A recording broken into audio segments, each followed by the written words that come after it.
오늘 24절에서는 사명이라는 단어가 등장합니다.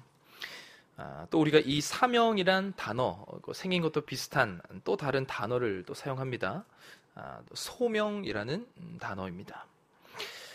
이 사명과 소명, 저는 이 두 단어에 대해서 과거에 별 생각이 없었을 때는 단어도 비슷하고 뜻도 비슷한 것 같고, 그래서 이 두 단어를 막 혼용해서 사용했던 그런 기억도 있습니다. 오늘 이 두 단어를 말씀을 위해서 간략히 한번 설명해 보면요, 이 소명은 영어로 우리가 흔히 콜링이라고 표현합니다. 뜻 그대로 하나님의 콜링, 부르심을 이제 의미합니다.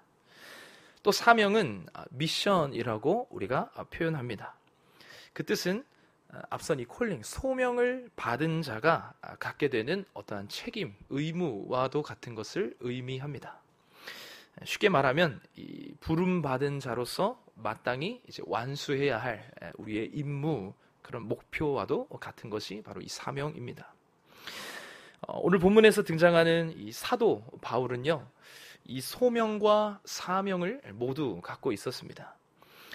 사도 바울의 여러 서신서에서 그 앞부분을 보면 저희가 보통 종종 찾아볼 수 있는 표현으로 바울은 하나님께 내가 사도로 부르심을 받았다, 이렇게 얘기합니다. 이것이 바울의 소명이죠. 또 오늘 본문에서는 마지막 24절에서 예수께 달려갈 길, 곧 예수님께 받은 그 사명에 대해서도 말하고 있습니다. 쉽게 말하면 이 주께, 하나님께 부르심을 받았던 사명에 있는 사명자라고 이 바울을 표현할 수 있을 겁니다. 이런 사명자의 삶을 살아갔던 이 바울의 모습을 오늘 함께 이 말씀을 통해 살펴보도록 하겠습니다. 오늘 이 본문은요, 사도 바울의 3차 전도 여행을 이제 배경으로 하고 있습니다. 바울의 이 3차 전도 여행이 이제 중반을 조금 넘어갈 무렵, 오늘 본문에 기록된 표현으로는 이제 밀레도라는 지역에 있었을 때의 이 사건입니다. 3차 여행 중에 이제 그 시작점에 있어서 이제 3년 정도 머물렀던 이제 에베소 교회가 있었는데요. 이제는 쭉 장소를 이동하다가 이 밀레도라는 지역에서 그 에베소 교회의 장로들을 청해서 그들에게 고별 설교를 하는 그 장면이 바로 이 사도행전 20장의 이제 후반절 내용입니다. 방금 제가 이야기 드렸듯이 이 고별 설교라는 이 말 뜻에서 볼 수 있는 것처럼 이제 이 3차 여행을 앞으로 마치게 되면서 예루살렘으로 돌아가게 되면 앞으로 많은 이 환난들이 일어날 것을 이 사도 바울이 직감하고 있었기 때문에 이제 사도 바울은 내가 마지막 심정이라는 그런 마음으로 그 교회 장로들을 청해서 이제 가슴 깊이 담아두었던 그 진한 복음의 정수를 이 고별 설교를 통해 전했던 오늘의 이 본문 내용입니다. 우리 먼저는 그 시작이었던 22절 내용을 다시 한 번 더 읽어보도록 하겠습니다. 사도행전 20장 22절입니다. 함께 읽습니다. 보라, 이제 나는 성령에 매여 예루살렘으로 가는데 거기서 무슨 일을 당하는지 알지 못하노라. 아멘.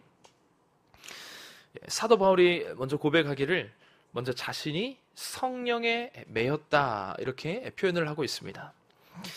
여러분, 이 매여 있다라는 이 단어의 원어 뜻은 속박되다, 또 사로잡히다, 이런 의미를 갖고 있습니다.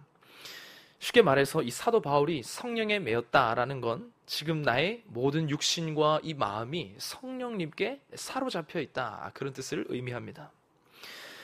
사실 이 사도행전의 후반부로 점점 향할수록 사도 바울이 공회 앞에 서게 되고 또 감옥에 갇히게 되는 여러 사건들을 살펴볼 수가 있습니다.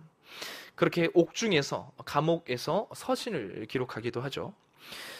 그렇게 바울이 이 감옥에 갇히게 되었을 때, 그런 여러 가지 순환을 당하게 될 때, 비록 그의 육신, 이 몸은 그들에 의해서 사로잡힘을 당했을지 모르지만 사실 그 사람들은, 대적들은 이 바울의 믿음과 그 신념은 사로잡을 수가 없었습니다.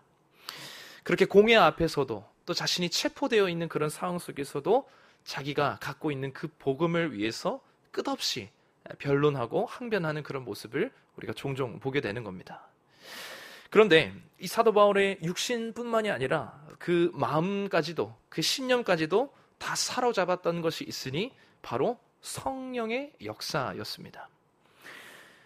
이 사울의 시절에 그 다메섹 도상에서 예수 그리스도의 그 음성을, 예수님을 만나게 되는 그 영적인 체험 이후에 그는 곧장 성령으로 메인 바 되었던 것입니다.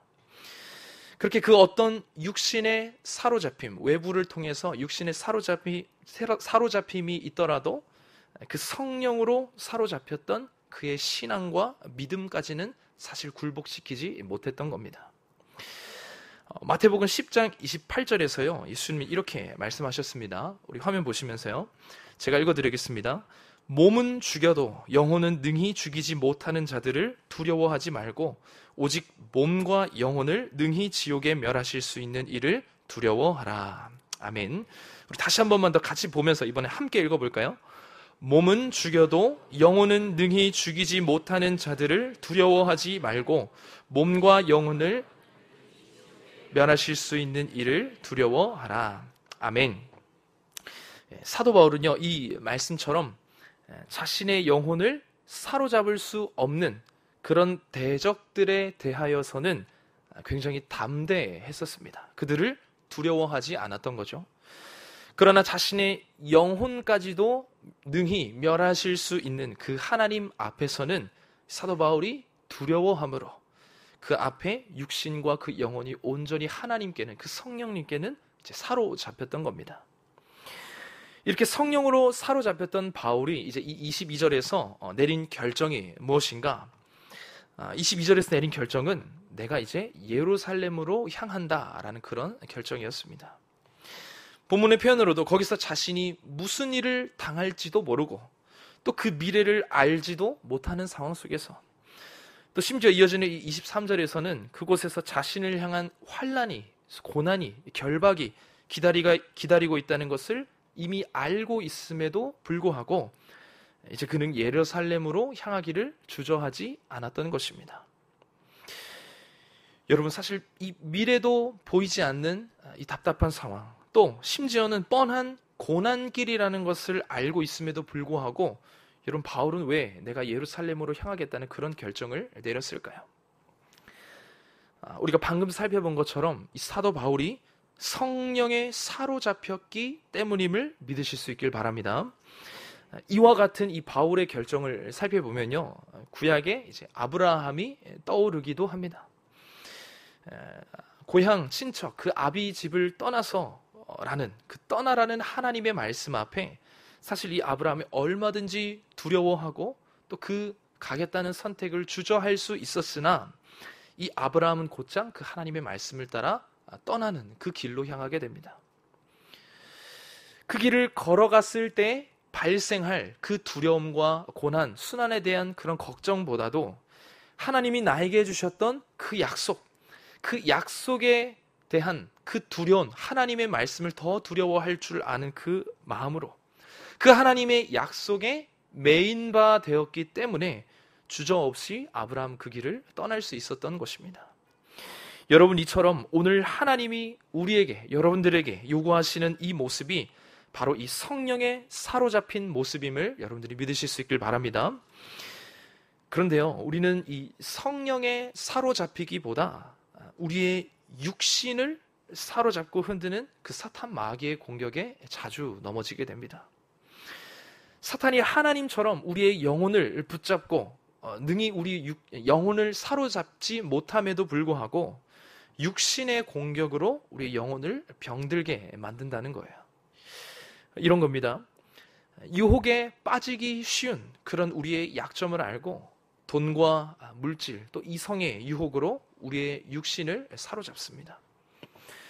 또 육체의 한계가 있는 우리의 약점을 이용해서 육신의 피곤함, 또 게으름, 그런 우리의 육신을 또 공격해오기도 합니다. 또 우리 입술이나 말이라는 그 약점을 이용해서 또 갈등과 분쟁을 일으켜 우리 관계를 병들게 만들기도 합니다. 여러분, 이런 사탄의 공격에 우리가 사로잡히게 되면요, 하나님의 그 크고 두려움은 다 잊어버리고 세상의 두려움에 더 빠지게 되는 겁니다. 쉽게 말하면 하나님의 그 약속이 있어도 본토 친척 아비 집을 떠나라는 그 말씀 앞에 세상의 두려움으로 그 발을 떼지 못하게 되는 거죠. 또 오늘 본문의 상황처럼 고난이 기다리고 있다는 그 예루살렘으로 내가 향하기를 이제는 그 고난, 두려움 때문에 주저하게 된다는 겁니다.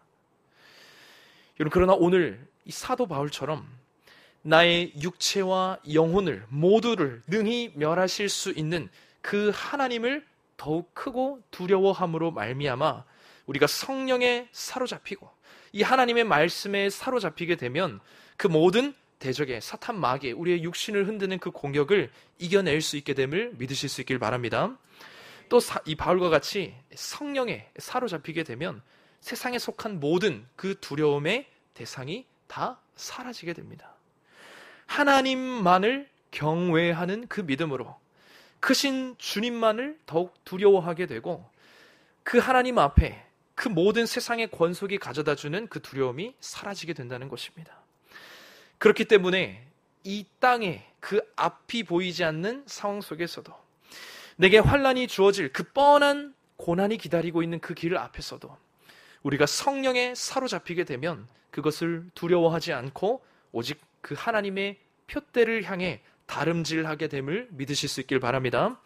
바라기는 우리 인생에 주어져 있는 그 여러 가지 선택과 또 결정의 순간들 속에서 나에게 처할 그 세상의 근심거리들, 세상의 그 육신의 공격들을 먼저 걱정하고 두려워하기보다 이 바울과 같이 우리가 먼저 성령으로 메인바되어서 주님의 인도하심이라면 믿음으로 그 길을 주저없이 걸어갈 수 있는 그런 저와 여러분들이 되시길 간절히 소망합니다. 다시 본문으로 돌아와서 이어지는 우리 23절을 함께 읽어보도록 하겠습니다. 사도행전 20장 23절입니다. 함께 읽습니다. 오직 성령이 각 성에서 내게 증언하여 결박과 환난이 나를 기다린다 하시나. 아멘.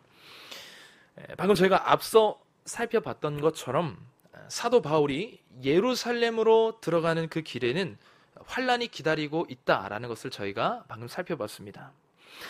사도 바울이 그걸 알 수 있었던 이유는 성령님이 주신 그 감동 때문이었는데요. 물론 하나님께서 이 바울에게 먼저 감동하시기로 이 예루살렘으로 향하라, 그곳으로 들어가라 라는 그런 감동도 있었지만 그곳으로 가게 되면 자신을 향한 그 환난, 순환, 결박도 기다리고 있다는 것도 깨닫게 해주셨습니다. 실제 이 사도 바울이 예루살렘으로 들어가게 되자 얼마 지나지 않아 갖가지 이제 간계들로 악한 자들의 그 계략으로 붙잡히게 되고 또 고발을 당하고 또 공회 앞에 붙잡혀가서 열심히 변론을 해보지만 또 감옥에 갇히게 됩니다. 그렇게 이곳저곳을 다니며 그 억울한 누명을 쓰고 재판을 받는 그런 환난에 처하게 됩니다. 그렇지만 이 사도 바울은요, 그런 환난이 기다리고 있음에도 불구하고 예루살렘으로 향하는 그 결정을 하게 됩니다. 그 이유는 사도 바울은 자신이 받은 그 사명, 하나님이 주신 그 사명을 완수하기 위함이었고 또 그 사명자로서 고난 없이 사명을 감당하는 것을 목표로 삼지 않았기 때문입니다. 이것을 다르게 말하면 하나님의 사명을 감당하는 이 사명자에게 있어서 이 고난은 필수 불가결한 그런 요소라는 것입니다. 여러분, 마태복음 7장에서 이렇게 기록을 하고 있습니다. PPT 한번 같이 보시면요. 함께 읽어볼까요? 시작. 문으로 들어가라. 멸망으로 인도하는 문은 크고 그 길이 넓어 그리로 들어가는 자가 많고 생명으로 인도하는 문은 좁고 길이 협착하여 찾는 자가 적음이라. 아멘. 여러분, 예수님이 말씀하셨듯 멸망으로 인도하는 문은요, 크고 넓어서 장애물이 없는 거예요. 그래서 누구나 손쉽게 갈 수 있기에 많은 사람들이 그곳으로, 큰 문으로 멸망의 길로 향한다는 겁니다. 그러나 생명으로 인도하는 그 문은 그 길이 좁고 또 수많은 장애물과 고난이 그 앞길을 막고 있지만 그 좁은 길로 들어가는 그 적은 사람들만이 영생을 취할 수 있다. 예수님이 말씀하고 계십니다.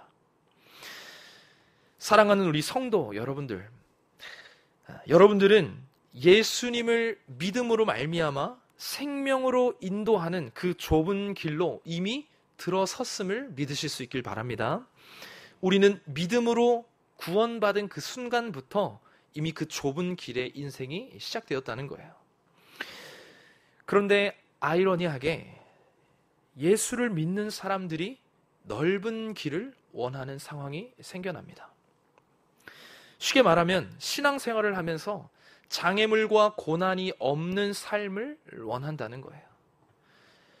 분명 예수님께서는 그 넓은, 장애물이 없는 그 넓은 길의 끝에는 멸망이 기다리고 있을 것이다, 그렇게 가르쳐 주셨음에도 불구하고 내 현재의 고난을 급급하게 피하고자 넓은 길을 찾아 나서는 성도들이 있다는 겁니다. 이것은 마치요, 나무에 달린 그 과일이 떨어질 때까지 아래에서 입을 벌리고 기다리는 어리석은 자와 똑같은 모습입니다. 달콤한 그 열매를 얻고자 하는 뜻은 있지만 그것을 위해 나무를 흔들고 나무 위에 올라간 노력을 동반하지는 않는 거예요. 하나님이 내 소원들을 이루어주시기는 간절히 바라지만 그것을 위해서 간절히 기도하지는 않습니다. 말씀대로 살려는 노력도 동반되지 않습니다. 구원을 위해서 그 성도의 삶을 살아가겠다고 내가 이 좁은 길로 들어섰음에도 불구하고 그 좁은 길에서 만나는 장애물과 고난의 요소들은 불편해하는 거예요. 제가 주의 종으로 쓰임받기를 다짐하고 이 첫 교회 사역지로 이 하늘시학교회를 만난 지가 벌써 7년째인데요. 하나님이 제게 주셨던 이 사명을 같이 붙잡고 여태까지 이 길을 달려오면서 제가 여러 가지 중에 깨달았던 사실이 하나 있습니다. 그것은 바로 교회 사역을 편하게 하려면 한없이 편하게 할 수 있다는 점이었습니다. 여러분, 당연히 많은 목사님들과 또 교회들이 편안함 자체를, 자신의 편안 자체를 교회 설립의 목적으로, 내 사역의 목적으로 두고 있는 경우는 없습니다. 그러나 제 주변의 어떤 사역자분들이나 아니면 주변 교회 이야기를 듣다 보면요, 추구하는 그 사역의 방향이 장애물이 없는 그 편안함인 경우를 가끔 발견하게 됩니다. 제 모교회도 그랬습니다. 제가 어릴 적에는 분명히 주일 밤 예배를 같이 드렸었는데 어느새 제가 중고등부 청년으로 자리 잡게 되면서 주일 밤 예배는 사라지고 오후 예배로 예배가 변해 있었습니다. 그리고 그 오후 예배가 끝나면 저마다 이제 자기가 원하는 취미 생활을 하기에 바쁜 그런 문화가 교회 안에 생겨나기 시작했습니다. 또 여러 교회에서는 최신 트렌드다 이렇게 하면서 수요일 저녁 예배에는 많은 사람들이 참여하지를 않으니 저녁 예배를 없애고 여자 성도님들을 위한 오전 모임, 오전 기도회로 예배를 재편하기도 합니다. 또 우리나라 말고는 새벽 기도를 하는 나라가 없다고 그렇게 이야기하면서 우리 그런 민족의 고유성과 또 정체성이 담겨있는 그런 새벽 기도라는 그 선조들의 우물을 다 덮어버리고 자신들의 편의와 입맛에 맞춰서 새벽 기도도 사라지는 여러 교회들이 있습니다. 저는 이런 모습을 보면서 처음에 생각을 했습니다. 그런 교회들을 보면 굉장히 트렌디하다. 빡빡한 그런 교회 일정보다도 성도들의 그 개인의 여가를 소중하게 생각해주는 그런 교회가 배려심 있다. 나름 그렇게 생각도 해봤습니다. 겸사겸사 목회자들도 더 여유로워진 그런 여가를 활용해서 저마다 더 중요하다고 생각하는 일에 그 시간을 유동적으로 사용할 수도 있겠다. 이런 생각도 해봤습니다. 그런데 제가 그런 생각을 갖고 있다 하늘시학교에서 사역을 시작했습니다. 주일 3부 예배까지 드렸는데 저녁 7시에 여전히 예배가 또 있었습니다. 주중에는 수요 밤 예배, 금요 기도회가 빠지지 않고 있습니다. 웬걸 새벽 기도는 1부도 아니고 2부로 나눠서 함께 그렇게 드리는 교회였습니다. 심지어 이제 한 달에 한 번씩 자정을 넘어서는 철야 기도회도 시작이 되었죠. 제가 사역자의 입장으로 이 하늘시학교회를 바라보면요, 큰 행사만 놓고 보아도요, 청작년 여름 수련회도 사실 이렇게 제대로 하는 교회들이 많이 없습니다. 또 봄과 가을 꾸준하게 전도에 힘쓰는 새생명 축제, 또 봄과 가을 특별 새벽 기도회, 국내외 해외 단기 선교, 곧 있을 성탄절 행사, 성경 공부와 제자 훈련, 방학이 되면 주일학교 우리 아이들의 성경 캠프, 또 그 사이사이에 우리 성도님들을 위한 노년부, 여전도회, 남전도회, 교사, 야유회, 교사 교육. 사실 제가 다른 교회로 아직 사역을 나가본 적이 없지만 적은 사역량은 아니라고 제가 느끼고 있습니다. 여러분, 제가 앞서 그런 트렌디한 이 교회들을 소개해드렸고 또 이 하늘씨앗 교회에 대한 이야기를 잠깐 해드렸는데요. 여러분, 그럼 저는 이 양측의 모습을 보면서 저는 무엇을 느꼈을까요? 하늘씨앗 교회 너무 사역 빡빡하고 힘들다? 만약에 그렇게만 느꼈으면 저는 이 자리에 없었겠죠.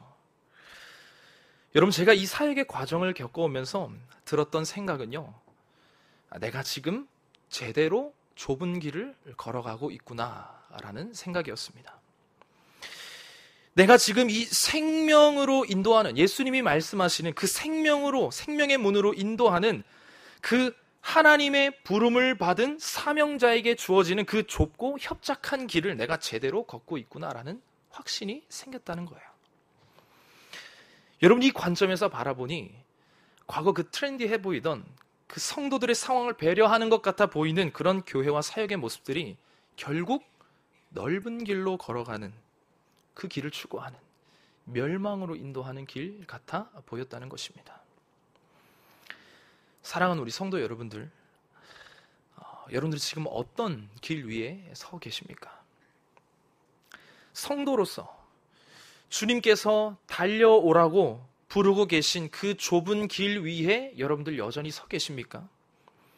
아니면 그 길 위에 있는 그 장애물과 고난들이 너무 불편해서 그 길을 벗어나 넓은 길을 찾기에 급급해하고 계십니까?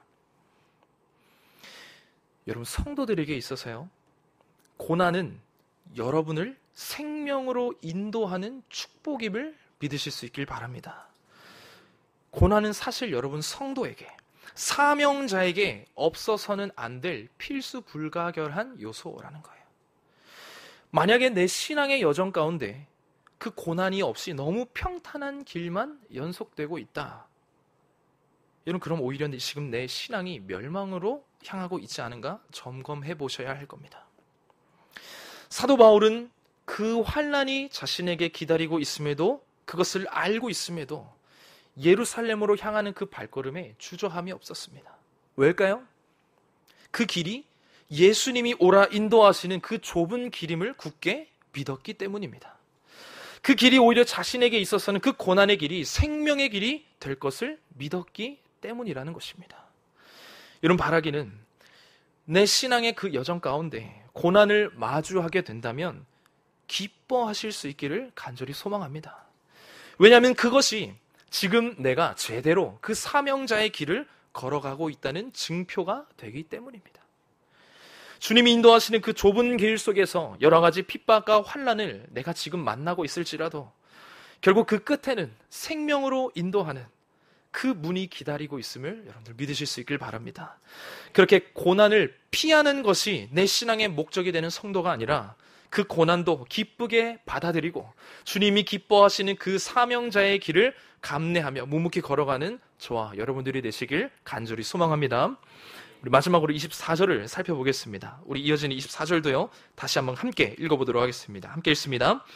내가 달려갈 길과 주 예수께 받은 사명, 곧 하나님의 은혜의 복음을 증언하는 일을 마치려 하면은 나의 생명조차 조금도 귀한 것으로 여기지 아니하노라. 아멘.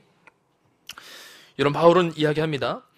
사도로서 내가 부르심을 받은 나에게 주어진 이 사명, 본문의 표현으로 그 은혜의 복음을 증언하는 그 사명을 감당함에 있어서 내 생명을 조금도 귀한 것으로 여기지 않겠다. 그런 바울의 고백입니다. 다시 말하면요, 이 사도 바울에게 있어서 자신에게 주어진 그 사명을 내가 감당하고 완수해내는 그 일에 있어서는 내가 그 어떤 대가도 지불하길 마다하지 않겠다라는 그런 고백입니다. 여러분, 나의 이 모든 것을 아낌없이 다 헌신하겠다는 이런 바울의 고백을 보면서 여러분들 어떤 생각이 드시나요? 바울은 역시 참 대단해.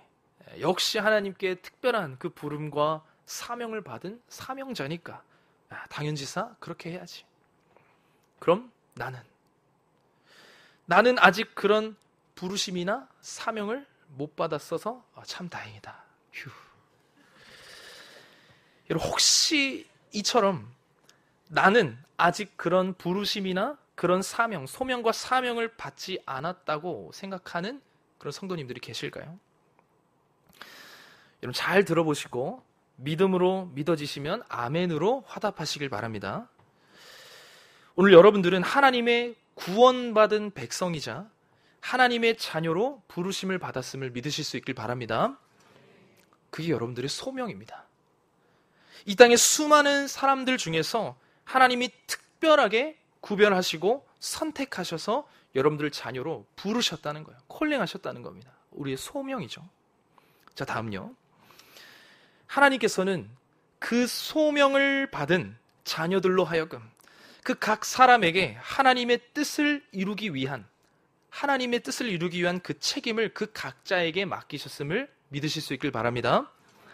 그게 여러분들의 사명입니다. 하나님께서 나에게 맡기신 이 땅에서의 책임, 하나님의 뜻을 이룰 그 책임을 완수해내는 그 임무요. 사랑하는 성도 여러분들, 지금 이 시간 여러분들은 모두 하나님의 소명을 받은 자녀요, 사명자가 되었음을 믿으실 수 있길 바랍니다. 우리 옆에 분들을 뚫어지게 보시면서 이렇게 한번 이야기해 봅시다. 나는 사명자입니다. 한 번 더요. 나는 사명자입니다. 할렐루야. 자, 여러분, 오늘 말씀에서 이 사도 바울이 어떻게 그 결박과 환난이 기다리고 있는 그 예루살렘으로 곧장 달려갈 수 있었을까? 앞에서 살펴보기를 그가 성령에 사로잡혀 있었기 때문이다. 성령의 메인바디였기 때문이고, 또 그 길이 좁지만 그 길 끝에는 생명이 있는 길이기 때문이다 라는 것을 살펴봤습니다. 하지만 그것보다 더 확실한 답변은요, 그곳에 사도 바울의 사명이 있었기 때문입니다. 하나님이 이 사도 바울에게 특별히 맡겨주셨던 그만이 할 수 있는 그 특별한 임무와 그 책임이 있었기 때문에 사도 바울은 그 사명자로서 그 고난의 길을 달려갈 수밖에 없었던 거예요. 설령 그곳에 내 육체가 해를 입고 목숨을 잃게 되는 그런 고난이 기다리고 있을지라도 그것이 하나님이 내게 맡겨주신 나의 사명이기 때문에 그 길을 달려간다는 거예요. 사도 바울에게 있어서 그 사명은요, 하나님의 그 은혜의 복음을 증언하는 일이었다. 오늘 본문이 말합니다. 그렇게 그는 생명을 내걸고 하나님을 두려워하는 그 마음으로 세상에 맞서 담대하게 그 복음을 증언했던 것입니다. 사랑하는 우리 성도 여러분들, 여러분들에게는 어떤 사명이 있습니까? 하나님의 구별된 백성으로 내가 구원을 받고 그 자녀로 택함을 받고 부르심을 받은 그 분명한 소명은 있는데, 그 이후에 여러분들에게 맡겨주신 그 책임, 곧 사명은 무엇입니까? 여러분, 성도들에게 있어서요, 이 사명이라는 것을 기준으로 인생을 이분할해 본다면 저는 이렇게 이야기해 볼 수 있을 것 같습니다. 첫 번째는 내가 콜링, 하나님의 부르심을 받은 그 이후에, 자녀로 부르심을 받은 이후에 나에게 맡겨주신 그 사명을 찾아가는 여정. 그리고 두 번째는 내가 발견하고 깨달은 그 나의 사명을 가지고 이제는 죽기까지 그 사명을 이루기 위해 내 남은 인생을 쏟아붓는 그런 삶의 여정. 여러분들이 이 두 가지 중에 어떤 사명의 여정을 걸어가고 계십니까? 내게 주신 그 사명을 아직 발견하지 못했다면 그 사명을 발견하기 위해서 힘써 다름질해야 함을 여러분들 믿으실 수 있길 바랍니다. 그리고 혹여 내게 주신 사명을 이미 발견한 분들이 계시다면 이제는 그것을 위해서 바울과 같이 내 모든 그 생명을 아낌없이 바쳐드리는 그 인생을 살아가야 함을 믿으실 수 있길 바랍니다. 여러분, 부르심을 받은, 구원받은 성도들에겐요, 이 사명이 누구나 필요합니다. 왜냐하면 이 사명이 세상의 고난을 헤쳐나가는 원동력이 되기 때문입니다. 그리고 궁극적으로는 100년 남짓되는 이 짧은 이 땅에서의 인생 동안 내가 하나님의 뜻을 이뤄드릴 수 있는, 이 부족한 인생이 하나님의 뜻을 이뤄드리는 그 우리 인생의 최종적인 목표가 우리의 사명이 되기 때문입니다. 주님께 소명은 받았으나, 부르심은 받았으나 이 사명을 여러분 찾지 못한다면요, 혹은 이 사명을 찾기 위해 노력하지 않고 포기한다면 오늘 오전의 말씀처럼 영적으로 죽은 성도가 될 수밖에 없습니다. 그 사대교회처럼 사명자가 되지 않으면 죽은 믿음으로 그냥 남은 인생을 살아가게 된다는 거예요. 그러나 이 사명을 찾기 위해서 내가 다름질하면서 그 사명을 찾고 또 이제는 그 사명을 위해 내 전 인생을 하나님께 바쳐 살아간다면 하나님께 있어서 그 성도는 세상의 빛과 같은 그 사명자의 모습으로 살아가게 됨을 믿으실 수 있길 바랍니다. 하나님이 우리에게 맡기신 사실 가장 크고 궁극적인 공통된 사명은 복음 전파의 사명임을 믿으실 수 있길 바랍니다. 오늘 이 사도 바울처럼 세상에 그 그리스도를 증거하며 전하는 그 사명은 사실 우리 모두가 공통적으로 지니고 있습니다. 그렇기에 쉬지 않고 복음을 전파하며 전도하고 선교하기에 우리가 쉬지 않아야 할 이유가 여기에 있습니다. 또 하나님이 여러분 각 개인에게 맡기신 그 또 다른 사명들도 있습니다. 여러분들이 속한 곳에서 가정과 회사, 직장, 그리고 모든 사회 전반에서, 그리고 여러분들을 세우신 자리에서 직분과 직위, 부모와 자녀라는 그런 위치, 그리고 여러분들에게 맡겨주신 특별한 사역을 통해서 맡겨주신 각자의 사명이 저마다 있습니다. 그리고 우리의 인생의 여정은 그 사명을 찾아 나아가야 하는 여정이 되어야 하고 그 사명을 발견하여 하나님의 뜻을 이뤄드리는 그 사명자의 인생이 되어야 할 줄로 믿습니다. 그리고 그 사명을 발견한 그 사명자는 이 바울과 같이 그 사명을 위해 내 어떤 대가도 아까워하지 않고 지불하게 될 수 있습니다. 나의 물질, 나의 시간, 나의 노력, 나의 생명까지도 아끼지 않고 주님이 내게 맡겨주신 그 사명의 표대를 위해 달려나갈 수 있게 됨을 여러분들 믿으실 수 있길 바랍니다.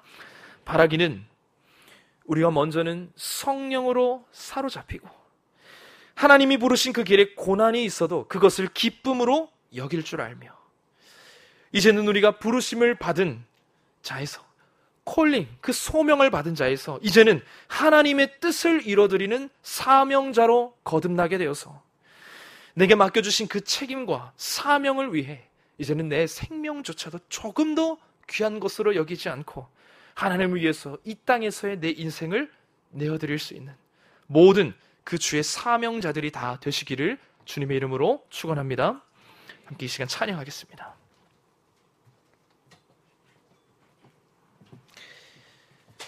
오늘 말씀을 함께 기억하시며 나에게 맡기신 그 주님의 사명을 찾아 또 그 사명을 위해 살아가겠다는 그 다짐으로 우리 함께 고백하겠습니다.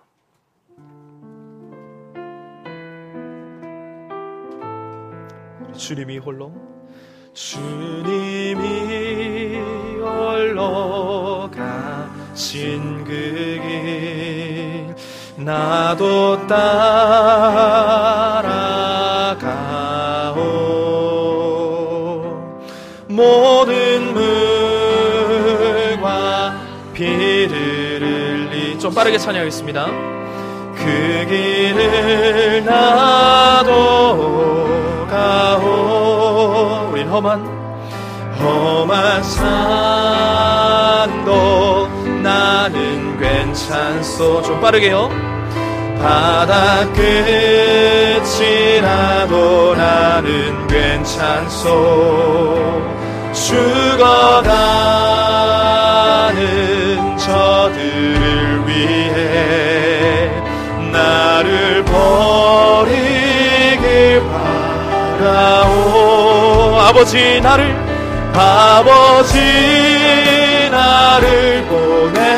보내주오 그 사명을 향하여 나는 달려가겠소 이제 목숨도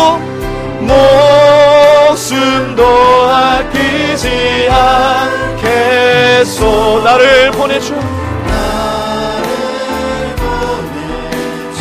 처음으로 고백합니다. 주님이 홀로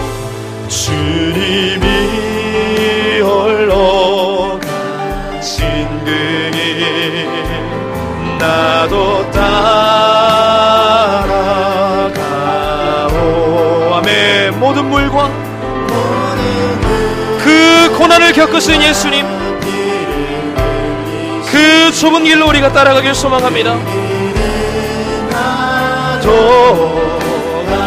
여러분, 고난은 우리에게 기쁨이자 유익입니다.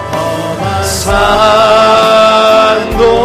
나는 괜찮소, 바다 끝이라도 나는 괜찮소. 아멘. 주님, 우리에게 맡기신 그 복음 전파의 사명, 우리가 힘써 감당할 수 있습니다. 버리길 바라오. 세상이 나를 미워해도 나는 사랑하겠소.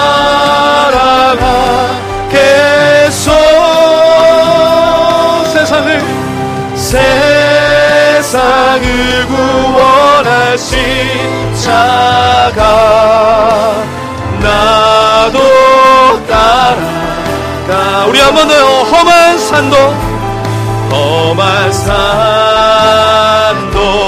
나는.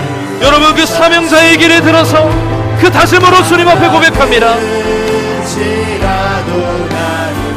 주님, 우리가 죽어가는 저들을 위해 나를 버리길 바라오. 우리의 생명을 버리면서까지 나를 사랑한 당신, 이 작은 나를 받아주오. 아멘. 또 사랑. 우리 두 손을 가슴에 품고 고백합시다. 아버지 나를 보내주오. 나는 달려가겠습니다. 나는 달려가겠소. 목숨도 아끼지 않겠소. 나를 보내. 우리 마지막으로 한 번 더 찬양합니다. 아버지 나를 보내주오. 아버지 나를 보내주오. 나는 달려가겠소. 목숨도 아끼지 않겠소. 주님, 나를 보내주오.